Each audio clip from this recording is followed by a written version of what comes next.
All right, hello, Polly. Welcome, guys. All right, so thank you to all the comedians that went before me. I'm going to talk right now about my wife because she is really white. I mean, like Anglo-Saxon Protestant level white. I mean, white privilege looks at her and goes, "Girl, we upgraded you to platinum." And that comes with free mayonnaise, yoga pants, and a friend named Becky. Hey. But what's really hard and almost a little sad is she's trying to get tan now, but she's got really sensitive skin, so she's got to use some strong sunblock. I think it's like SPF, just stay at home. And the saddest thing is when she comes home and she asks me, she says, "Hey, did I get color?" And she's really excited about it. I'm like, and I've got to lie. I've got to be like, "Yeah, oh, I see it. Let's get out the Benjamin Moore paint color picking strips and just see how much progress you've made." And so I flip through those strips and I'm like, okay, we were super white. Looks like this week we might be down to pure white. Alabaster. You're just white. I don't know. You're just white. And that's what you're gonna be. And it's just time to accept it. And listen, I'm not making fun of her. She actually helped me to come up with that bit. So let's give her a round of applause. She's actually right over there. And I can't complain because we've got a great marriage. We've been together a really long time. We are best friends. We've got 5 beautiful kids. And it is a little scary when you have 5 kids. Because let me tell you, they eat like gremlins with munchies after midnight. And now, because you people look a little young, after the show I want you to Google the 80s movie Gremlins, and that joke gets much funnier. But I'm serious, we bring groceries home and it's like Lord of the Flies time in my house. They grab the spears, the stones, they start killing each other with blueberries and potato chips and cookies. It just is incredible that we cannot keep food in this house. It's like the groceries come and we incur the wrath of God with like the locust plague from Passover, which I find annoying because he even says, never again. Like Holocaust level, never again to those plagues. And yet here we are, my kids eating everything in sight. I'll tell you, it is really, really hard. Because, you love these kids, you want to feed them. I'm trying not to trip over the microphone. And, they just go through it. And it's like, I need a miracle to feed these kids. I need Jesus to come down, Christ, to come down and take a fish and turn it into loaves just to feed all these kids. And the only problem is I'm not the son of God, regardless of what my mother thinks. And, he's not coming here. I mean, my parents are from Queens, so I don't have that ability. So I've just kind of got to stick with Rami Levy Online, which is its own thing. So my parents, they basically were New York Jews. We weren't religious, of course. My mom was agnostic, my dad was confused. So I grew up and became a born-again Jew and moved to Israel with my very white wife and only recently sort of found myself again. But, when you grow up like that with New York Jewish parents who make this insane decision to move the family to New Jersey. And now this was the late 70s, so the town we moved to was kind of still this small farm town that was slowly deteriorating into suburbia.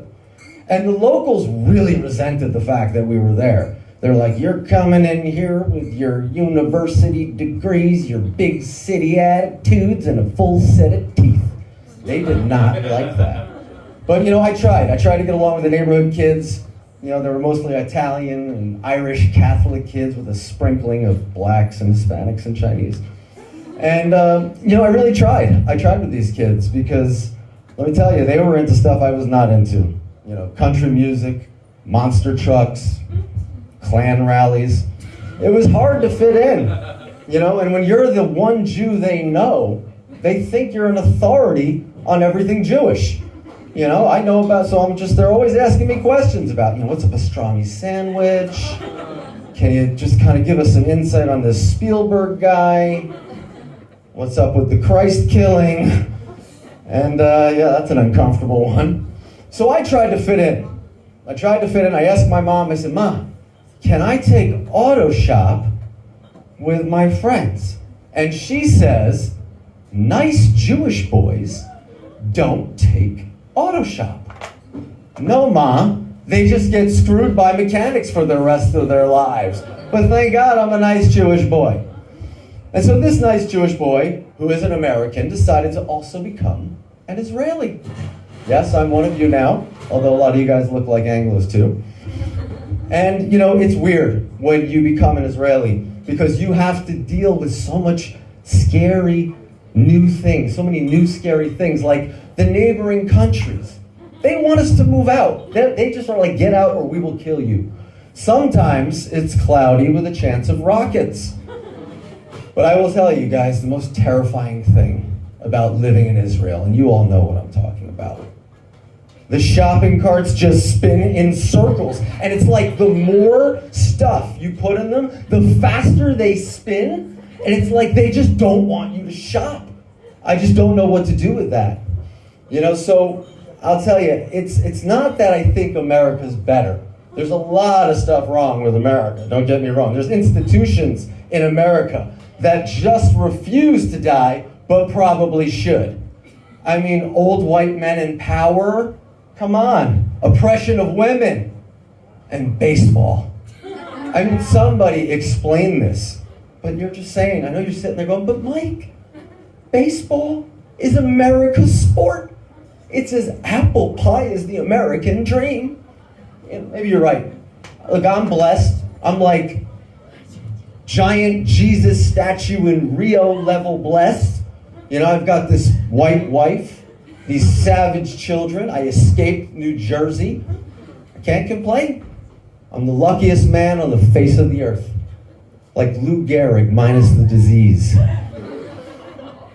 The weirdest thing of all, I think, living here in Israel, is just that Israelis do not get it. Just how massive America is. And not just the people. I mean, the land is huge. It is so big, they teach you songs about it when you're a kid in school. Like America the Beautiful. You guys remember that one? Yeah. All right, you can sing along if you know it, but these words are going to be a little different. So, oh, beautiful for spacious skies, for amber waves of grain, from racist cops, obesity, and pills to dull the pain. America, America, God take me from here, please. From shopping sprees with credit cards for shit that we don't need.